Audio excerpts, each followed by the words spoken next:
Allah'a şirk koşma. Günahtan ve yalandan sakın.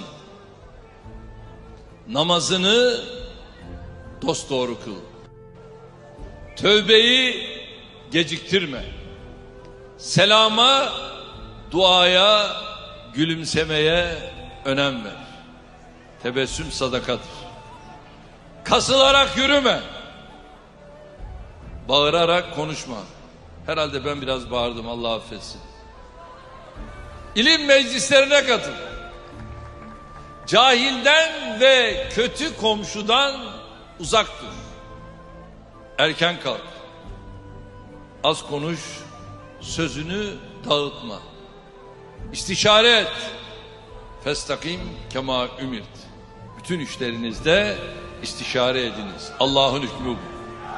Doğru arkadaşlar seç. Tembel olma. Acele etme.